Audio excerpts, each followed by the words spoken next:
नमस्कार, स्वागत है आपका नो योर कंपनी में। और आज बातचीत होगी द्वारिकेश शुगर के बारे में। कंपनी चौथी तिमाही की जो नतीजे पेश किए हैं वो कमजोर है। मुनाफा 22% और EBITDA 16% गिरा है। मार्जिन में भी काफी कमजोरी देखने को मिली है। हालांकि आमदनी 12% की ग्रोथ दिखा रहा है। चौथी तिमाही में मार्जिन पर क्यों असर रहा, किस तरह का दबाव है, डिस्टिलरी या अलग अलग सेगमेंट में क्या सिचुएशन बन रही है और ऐसे नतीजे क्यों आए, इस पर बातचीत करेंगे कंपनी के मैनेजिंग डायरेक्टर विजय बांका जी से। विजय सर, बहुत बहुत स्वागत है आपका CNBC आवाज पर। सर, ये नतीजे जो दिख रहे हैं इसमें काफी कमजोरी दिख रही, क्या रीजन था इसका? नमस्कार। इसका मेन रीजन तो ये है कि इस तिमाही में चीनी के भाव में काफी मंदी रही।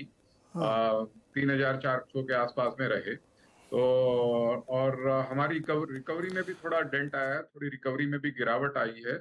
और क्वांटिटी भी जो चीनी की हमने बेची है वो पिछले क्वार्टर से थोड़ी कम है। और जो डिस्टिलरी सेगमेंट की मार्जिन की आप बात कर रहे हैं, तो डिस्टिलरी में इस बार हमने शुगर केन जूस से पूरा एथेनॉल का उत्पादन किया है, जो कि बी हेवी के कंपैरिजन में उसमें मुनाफा कम होता है। और चूंकि रिकवरी में गिरावट थी तो वो ट्रांसलेट इसमें भी हो जाती है, डिस्टिलरी की रिकवरी में भी उसका असर पड़ता है। तो ये मिला जुला कारण है जिसकी वजह से हमारा रिजल्ट थोड़ा ठीक नहीं रहा पिछले क्वार्टर के। आप कह रहे हैं कि 34 रुपए भाव था क्वार्टर के दौरान। यस सर, हम लोगों को तो इतनी महंगी मिलती है रिटेल में। ये बीच में कौन इतने महंगा कर रहा है? मैं एक्स फैक्ट्री रियलाइजेशन बता रहा हूँ आपको। मैं मतलब ये इसका मतलब बीच वाला धंधा ज्यादा बढ़िया है, जहाँ पे बिना कुछ किए इतना प्रॉफिट हो रहा है, कंपनी को नुकसान हो रहा है। अच्छा सर, ये बताइए कि अलग अलग जो आपके सेगमेंट है, जैसे डिस्टिलरी वाला सेगमेंट है, उसमें भी आपके मार्जिन काफी गिरे हैं, क्या आउटलुक क्या है उसका? डिस्टिलरी में देखिए, अभी हम एक तो मैं ओवरऑल कंपनी की बात करता हूँ पहले। कि चीनी के रेट में सुधार हुआ है। हाँ, अभी कितना हो गया सर? हाँ, अभी कितना हो गया भाव? अभी 36 रुपये का भाव हो गया है। तो 2 रुपए की वृद्धि आई है चीनी के भाव में।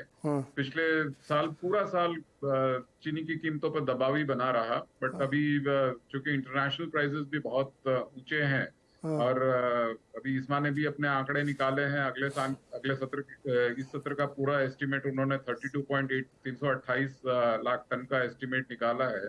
तो मैं समझता हूँ कि शुगर का क्लोजिंग बैलेंस 60 लाख टन के लगभग रहेगा, जिससे कि चीनी के भाव को सपोर्ट मिलेगा। और आगे भी ये उम्मीद की जा रही है कि कोई पूरे वर्ल्ड का ग्लोबल प्रोडक्शन कोई इतने ज्यादा मात्रा में नहीं होगा, तो हम समझते हैं चीनी के भाव बरकरार रहेंगे। हालांकि विजय सर, मुझे एक थोड़ा खेल समझाइए। हाँ जी, प्राइसेस जो है 11 साल के हाई पे चल रहे हैं। इंटरनेशनल प्राइसेस भी आप देखिए $20 के ऊपर है, और अपने यहाँ प्रोडक्शन कम हुआ है। बहुत सारी मिलें बंद हो गई, महाराष्ट्र वेस्ट में खास तौर पे बंद हुआ है। सरकार ने एक्सपोर्ट पे रोक लगा दी है। 60 लाख टन ही शायद आप लोग कर पाए मैक्सिमम, या 59 लाख ही किया रादर। उसके बावजूद प्राइस रियलाइजेशन इतना कम है, ये बीच वाला चक्कर क्या है?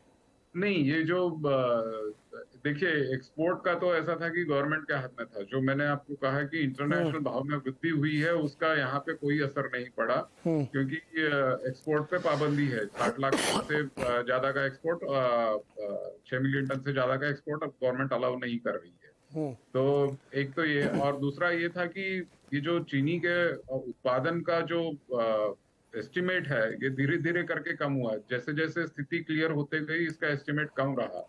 पहले शुरुआत में ये अंदाजा था कि 365 लाख टन का चीनी का उत्पादन होगा। तो उसके बाद में इस्मा ने रिवाइज किया इसको 340 लाख टन पे। अब इसको 328 लाख टन पे इन्होंने रिवाइज किया है। जैसे जैसे सीजन क्रशिंग सत्र आगे बढ़ता गया, वैसे वैसे ज्यादा क्लैरिटी आ गई। तो इसके वजह से शुरू में चीनी पे उतना, मतलब एक सेंटिमेंटल इम्पैक्ट भी होता है, तो चीनी के भाव में वृद्धि नहीं आई। और गवर्नमेंट ने भी रिलीजेस काफी बढ़ चढ़ के दी, मंथली जो रिलीजेस देते हैं। बट अब चूंकि क्लैरिटी है कि कितना चीनी का उत्पादन होगा, महाराष्ट्र की चीनी मिलें और कर्नाटक की चीनी मिलें बंद हो चुकी है। तो हम उम्मीद करते हैं कि अब जो ये बढ़े हुए भाव है 36 है, मेरे को पर्सनली ये मैं बिलीव करता हूँ कि और भी भाव में वृद्धि होने की संभावना हो भी सकती है कोई। तो मोटा मोटी करीब 35 लाख टन का शॉर्टफॉल है प्रोडक्शन में, और आपको लगता है कि अभी जो 36 है ये 2024 फाइनेंशियल ईयर में कहाँ तक, या चलो दिवाली तक का आइडिया लेते हैं, वहां तक कहाँ जाएंगे प्राइस? हाँ बिल्कुल बिल्कुल, ये दिवाली तक का ही आइडिया है। हाँ 36-37 का भाव दिवाली तक रहना चाहिए। हाँ। उसके बाद में जब अगला सत्र चालू होगा, नहीं 36 तो सर अभी है, तो दिवाली तक यही चलेगा। 36-37 जैसे मैंने कहा, 1-2 रुपये और वृद्धि प्रति किलो की संभावना है और हो भी सकता है। अच्छा मान लीजिए 1 रुपए दाम बढ़ा, तो आप जैसी कंपनी के लिए मोटा मोटा समझने के लिए 1 रुपए दाम बढ़ गया पर केजी, तो कितने करोड़ का आप लोगों का रिलाइजेशन बढ़ता है इससे? जैसे पिछले साल हमने डोमेस्टिक मार्केट में हमने करीब 30 लाख क्विंटल चीनी बेची है हमने पिछले FY23 में। तो 30 लाख इंटू 100 रुपए का आप अंदाजा लगा लीजिए, पीबीटी लेवल पे 100 रुपए 30 करोड़ रुपए का फर्क पड़ जाता है। ओके ये अच्छा, दूसरा आपने एक्सपोर्ट कितना किया है FY23 में? हमने हमारा कोटा 86,000 मेट्रिक टन का था, जिसमें 50,000 मेट्रिक टन हमने फिजिकली एक्सपोर्ट किया है, और जो बाकी 36,000 मेट्रिक टन है, जो गवर्नमेंट ने आदेश ये निकाला था कि हम इसकी अदला बदली कर सकते हैं डोमेस्टिक कोटा से, तो हमने वो महाराष्ट्र की चीनी मिलों के साथ में स्वैप का अरेंजमेंट किया है। तो उसका फायदा हमारे को डोमेस्टिक कोटा बढ़ के मिलेगा। अप्रैल से चालू हो गया हमारे को मिलना, तो अब अगले 6 महीने तक जितना हमारा नॉर्मल कोटा बनता था उससे एक्स्ट्रा कोटा मिलेगा हमारे को बेचने के लिए। सर मुझे एक चीज बताइए, आप जैसे मान लिया आपने कहा कि प्राइस वाला मुझे थोड़ा सा खटक रहा है, 36-37 रुपए कह रहे हैं आप प्राइस है, रिटेल में जाइए तो 42-45 तक है ना, और अगर आप पैकेज में चले जाइए तो वो 50-60 रुपए तक भी है। ये कैसे होता है, ये इतना बड़ा डिफरेंस कैसे है? ये मुझे चलिए पैकेज छोड़ दीजिए, ये 36 से 45 कैसे होता है? नहीं 36 है, उसके ऊपर जीएसटी है, पर ट्रांसपोर्टेशन कॉस्ट है, होलसेलर का भी मार्जिन होता है, फिर होलसेलर से रिटेलर तक पहुंचाने का ट्रांसपोर्टेशन लॉजिस्टिक कॉस्ट वगैरह होता है, और रिटेलर का मार्जिन होता है। तो ये सब 10 रुपए किलो ये कॉस्ट आती है। 10 रुपये तो शायद ना होगा मेरे ख्याल से, रिटेल में इस समय 43-44 रुपए के भाव हो सकते हैं। तो बिल्कुल इसमें सप्लाई चेन में 7-8 रुपया केजी की संभावना बिल्कुल है। सर आपने कितना एथेनॉल बनाया और बेचा 2023 में? हमने करीब 8 करोड़ 42 या 43 लाख लीटर एथेनॉल हमने बेचा, और अगले फिस्कल में हम 11 करोड़ लीटर एथेनॉल बनाएंगे और बेच पाएंगे। 11 करोड़ लीटर? हाँ जी। ये मतलब इसको मैं कैसे समझ गया, ये बड़ा एकदम नया सेगमेंट है, तो रोबस्ट मानू या एवरेज मानू, कैसा है? 11 करोड़ बहुत ज्यादा है, कम है, ऐसा ही है? नहीं, ये इसमें ऐसा है, जो एथेनॉल जो जूस से बनेगा, जो करीब 6 करोड़ लीटर बनेगा, हाँ। तो उसमें मार्जिन इतने ज्यादा नहीं होते जितने कि बी हेवी से एथेनॉल जो हम बनाते हैं उसमें मार्जिन होते हैं। तो ये मतलब अगर आप देखेंगे पूरे साल का, आप हमारा देखेंगे तो मेरे ख्याल से एबिटा परसेंटेज 18 के करीब रहा है। तो मैं मानता हूँ 18 से 20% मार्जिन, एबिटा मार्जिन का ये डिस्टिलरी में संभावना है। ओके अच्छा सर, अब थोड़ा मोटा मोटा फिगर लेते हैं। ये साल तो थोड़ा बहुत अच्छा नहीं गया 2023 आपके लिए। 2024 का पूरा वित्त वर्ष जो अभी हम लोगों को पड़ा हुआ है, इस वित्त वर्ष में आप हमें बताएं मोटे तौर पे कि रेवेन्यू प्रॉफिट कैसे आप बनाएंगे, क्या कोई गाइडेंस देंगे? देखिए, डिस्टिलरी का जैसे मैंने अभी कहा 11 करोड़ लीटर का संभावना है, और चीनी के भावों में वृद्धि हुई है, और मैं मानता हूं कि ये चीनी का भाव बना रहेगा, और जो पिछले साल एकदम म्यूटेड था चीनी का भाव, इस साल में सुधार की संभावना है। अच्छा, तीसरा मोस्ट इम्पोर्टेंट जो बात मैं कहने जा रहा हूँ वो ये है कि जो हमारे को रिकवरी में मार पड़ी है, तो उसके लिए हम काफी जोर शोर से काम कर रहे हैं।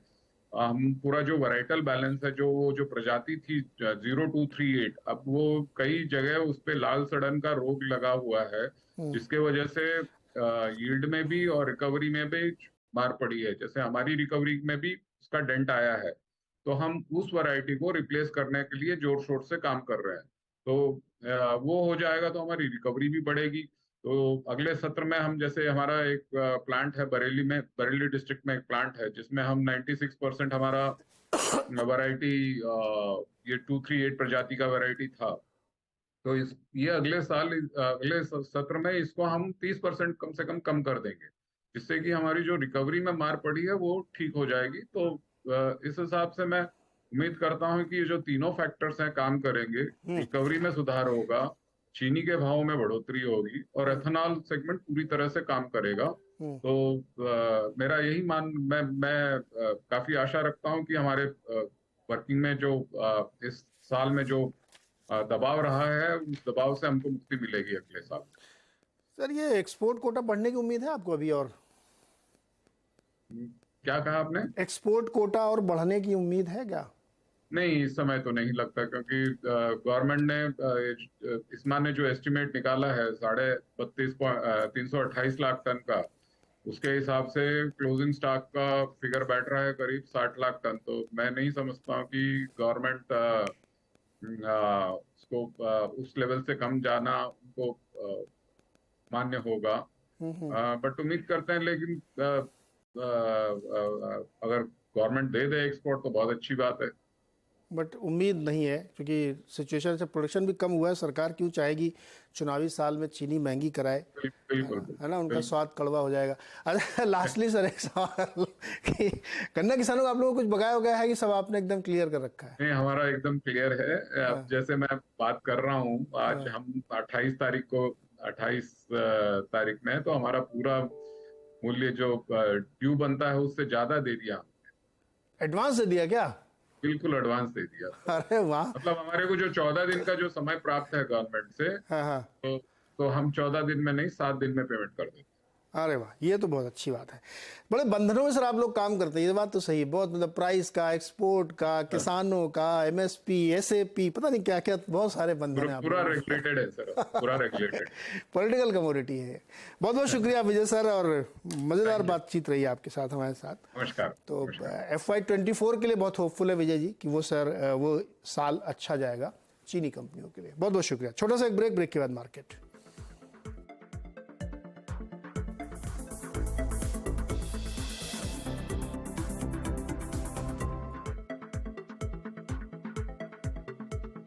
Mongia Steel presents Majboot Stocks of the Day.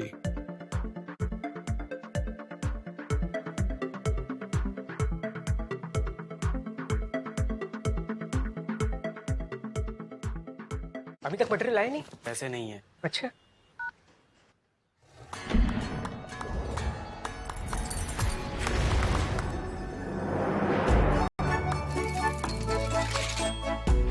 यूप्रो capital का ग्रो एक्स ऐप है ना, अब आपको भी मिल सकती है नॉन स्टॉप बिजनेस करने की आजादी। इतनी जल्दी? छोटू, कम टाइम में ज्यादा काम कर लेगा, ऊंची चढ़ाई पर भारी लोड, कर लेगा, कम फ्यूल में मीलों का सफर, कर लेगा। आ गई है नई सुपर कैरी, ज्यादा पावर, बेहतर सेफ्टी और माइलेज के साथ मेरी सुपर पावर। नई Maruti Suzuki super carry with super power. Local cooler ने निकाल दिया ना पसीना, ले आए CFD टेक्नोलॉजी वाला सिम्फनी एयर कूलर जो दे पूरी कूलिंग पूरे सीजन। अपने बिग बॉस जब MD थे तो हमारा भी ख्याल रखते थे, और हमारे प्रिंस साहब तो अपने परिवार का इंश्योरेंस कराने में ही बिजी हैं। अरे बिग बॉस साहब अपने परिवार का टर्म इंश्योरेंस कराने में ही बिजी हैं। आखिर ऑफिस भी तो हमारा परिवार ही है। Let's close the deal, Joe. Thank you. Verma जी, इस प्रिंस के साथ चाय पियोगे? अरे sir, LIC's group term assurance plan, रखे आपके ऑफिस फैमिली का ख्याल। Rajnandini Metal Limited. We are India's leading manufacturer of copper wire rods, fine copper wire and house wire and cables. A name of trust with a legacy of 13 years. Rajnandini Metal Limited. चीज dosa, masala dosa, paper सादा डोसा, रोटी, butter नान, kulcha, veg कढ़ी, veg कढ़ाई, veg Cola, steam rice, जीरा rice, fried rice. भैया और कोई option? अन्ना, life में और कहीं ऑप्शंस मिले ना मिले, मोतीलाल ओसवाल आपको देता है ऑप्शंस ट्रेडिंग में options. Introducing Motilal Oswal option store with a wide range of options in options trading. Explore करो option store. Investment in securities market is subject to market risks. Read all the related documents carefully before investing.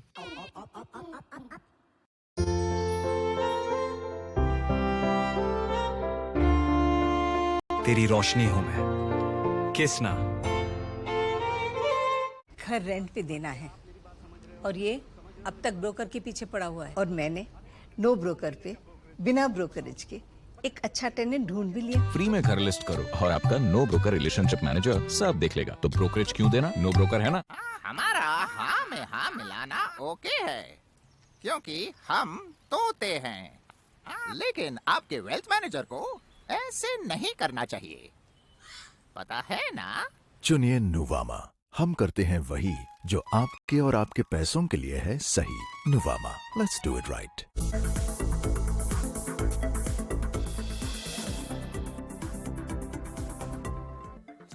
स्वागत है एक बार फिर से आपका। और बाजार पर नजर डालिए तो बढ़िया रैली है, 62 पॉइंट ऊपर निफ्टी है और बैंक निफ्टी हालांकि थोड़ा सा सपोर्ट कर रहा है लेकिन उतना ज़्यादा नहीं कर रहा है। मिड कैप है तो बिल्कुल कोई चिंता ही नहीं है, आज बढ़िया तेजी है। वीरू को जोड़िए जरा, आप वीरू के पास चलते हैं। वीरू, क्या चल रहा है भाई मार्केट में? ये बैंक निफ्टी क्यों इतना अलग दिशा पकड़े हुए? पकड़ेगा दिशा नीरज जी। ये निफ्टी और निफ्टी बैंक की ये रीत रही है पिछले 3 सेशंस को अगर आप देखें नीरज जी। ये सुबह खुलता ठीक ठाक है लेकिन स्लिप होता है। अपने ऑप्शन बेस यानी प्रीवियस डे के ऑप्शन पुट राइटर्स के जो कन्विक्शन जोन है उनको टेस्ट करता है, फिर वहीं से अगर आप देखें तो चलना शुरू करता है। आज सुबह हमारी बात हो रही थी आशीष से, 42,810 पॉइंट था और निफ्टी पर वो लेवल था करीब करीब आप समझ लीजिए 17,880। दोनों ही इंडस्ट्रीज का लेवल वही है। बैकफुट पे आते हैं, अपने ऑप्शन बेस को टेस्ट करते हैं, फिर स्ट्रेंथ को रीगेन करते हैं। आखिरी का 1 घंटा काफी क्रिटिकल नीरज जी। और एक बात यहाँ पे हमारे पास एक एडवांटेज है, वो है निफ्टी आईटी जो अब एक लंबे अंतराल के बाद 20 डे एक्सपोनेंशियल मूविंग एवरेज के ऊपर ट्रेड कर रहा है। तो मेरे ख्याल से निफ्टी आईटी ये 18,000 की बाधा पार कराने में सबसे सहायक फैक्टर है नीरज जी। ये जो बैंक निफ्टी और निफ्टी इनके बीच में आप कह रहे हैं तनातनी चलती रहती है, क्यों तनातनी चलती रहती है इनके बीच में? तनातनी चलती है इसलिए आप, अच्छा एक्चुअली क्या है ना, आज आपको निफ्टी इसलिए प्रभावित कर रहा है क्योंकि रिलायंस चल रहा है। अदरवाइज आप गुणगान करते थे निफ्टी बैंक के, है ना? आज रिलायंस चल रहा है, निफ्टी आईटी चल रहा है, तो इसलिए आपको निफ्टी अच्छा लग रहा है। ये बीएफजीएफ टाइप का मामला है, मुझे लग रहा है ये आपस में लड़ते रहते हैं, इधर जा रहा है उधर जा रहा है, तुम जाओगे तो मैं नहीं जाऊंगा, मैं जाऊंगा तो तुम नहीं जाओगे। खैर लेकिन इंटरनली तो बहुत तेजी है, 1:2 का रेशियो है, तो बढ़िया तेजी है। छोड़ते हैं यहाँ पे, एक ब्रेक लेते हैं और ब्रेक से जब वापस आएंगे तो फिर कुछ और स्ट्रेटजी, स्टॉक स्पेसिफिक और सेक्टर स्पेसिफिक स्ट्रेटजीज बनेंगी। छोटे से ब्रेक के बाद अनुज, हर्षदा और वीरेंद्र जुड़ेंगे।